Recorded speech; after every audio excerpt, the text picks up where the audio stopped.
Howdy folks, this is Chikara Gus and Rankin with Chikara CrossFit. Just wanted to take a look at a couple of core movements that have helped me develop my hip flexors to perform skills like the L-sit or even strict toes to bar. So going through these in order, this is borrowing or heavily taking from the old series P90X. It's from the video AbRipperX. That video is a follow along video. You can find it on Internet Archives, find the full video and follow along if you like. I just want to introduce the movements themselves and what you should think about while performing these movements. So first is an in-out. You have some options in terms of hand placement. You can go hands next to your hips, hands reaching forward or hands reaching up. And the idea here is to keep your toes pointed, go from a legs straight position to as tucked of a position as you can, all while balancing on your tailbone.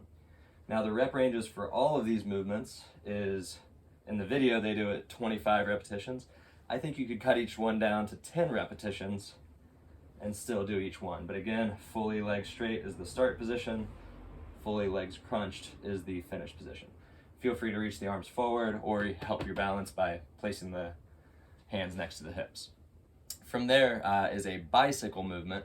Now in the video they do basically a one leg kind of crunch, and it's that alternating bicycle movement.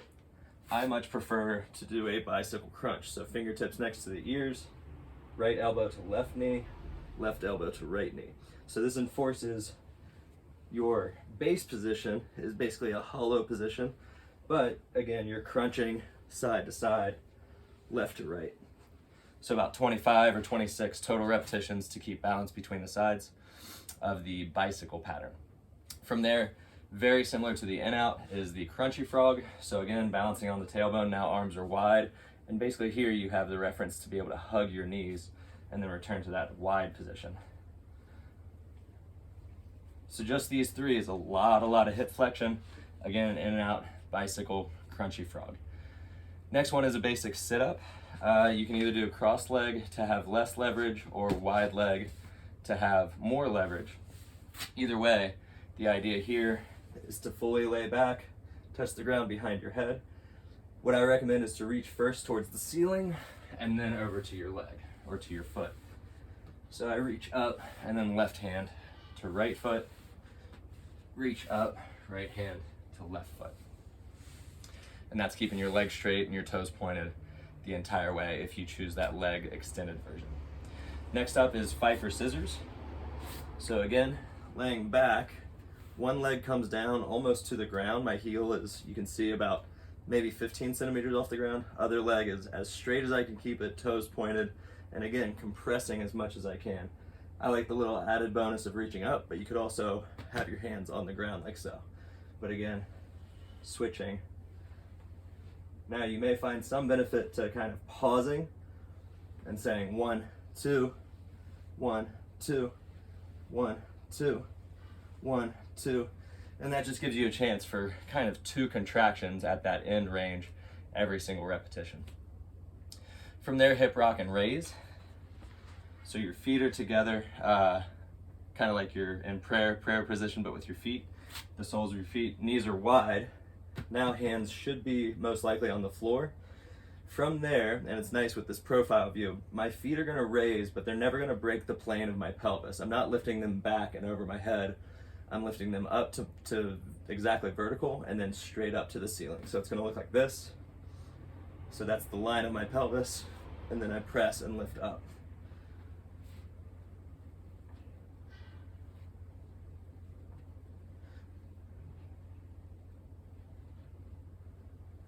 So that's the general idea for the hip rock and raise. Again, as few as 10 repetitions there or as many as 25. From there, pulse up, heels to the heavens. So now you can go heels. That'll make you feel a stretch in your hamstring. Again, for gymnastics, I recommend toes pointed. You press your hands into the ground, mainly or primarily keeping your legs straight and toes pointed and also vertical. So there's not a big leeway with moving my legs this way and that. I'm just trying to shoot my toes up to the ceiling. And again, mostly vertical, straight legs the whole time, toes pointed. Next up is kind of an alternating combo. You do a V-up and then a roll-up. So body is fully extended. First a V-up, and then come down. And then from there, you're kind of reaching and doing a Jefferson curl crunch, so rolling up and reaching for your toes. Now you could just separate these instead of doing them as a combo.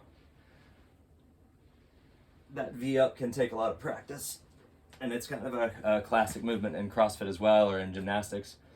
If you need to roll back the V-up or scale the V-up or modify it to your ability, I would recommend preserving the straight legs and kind of reaching up your shins to various landmarks.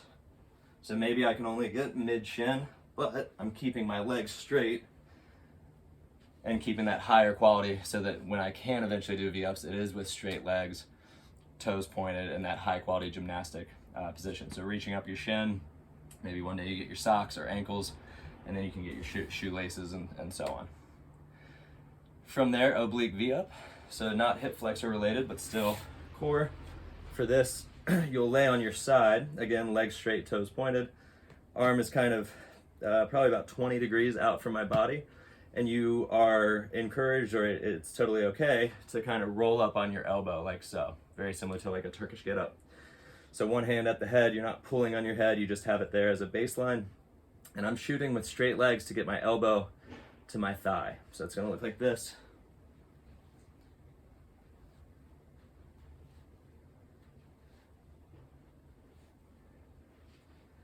And that's your oblique V-up. Again, 25 on one side, 25 on the other, or as few as 10 on each side. From there, leg climb. So this is kind of like a single leg V-up. So one leg is bent and planted on the floor, the other leg, again, straight, toe pointed. Now you could just do this as a single leg V-up and work like so, or you can use assistance, and it's actually called leg climb. You can literally climb up your leg to try to get that foot and then come back down. Or get that foot and then let go and try to do kind of a slow negative. So again, climb up, whoop, climb up to get to position, and then let go and come down under control. Either way, that benchmark is to get your foot every time. So again, 25 on one side, 25 on the other, or as few as 10 on each side. And then the finisher in this series is your Mason twist. It gives you some more exposure to that kind of tailbone balance position. Fingers are interlaced. And for this one you do 50, and I believe it's counted as 1, 1, 2, 2, 3, 3. So you're actually doing 100 movements for this final set, up to 100 movements for this final set. And so the benchmark there is just to reach all the way across and touch the ground while balancing, feet off the ground, balancing on the tailbone. So 1, 1, 2, 2, 3, 3, 4, 4, 5, 5, and so on. So with this video, you can pause it as you go along to follow along in that way. So after I demo a movement, you perform it. That'll give you a little bit of rest in between each movement, which is nice. Or again, alternatively, if you want to find the full-length video, P90X on archive.org, I believe. This was a little bit more about form and to introduce each movement individually.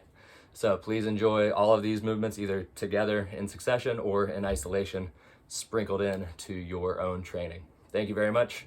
This is Chikara Gust and Rankin with Chikara CrossFit.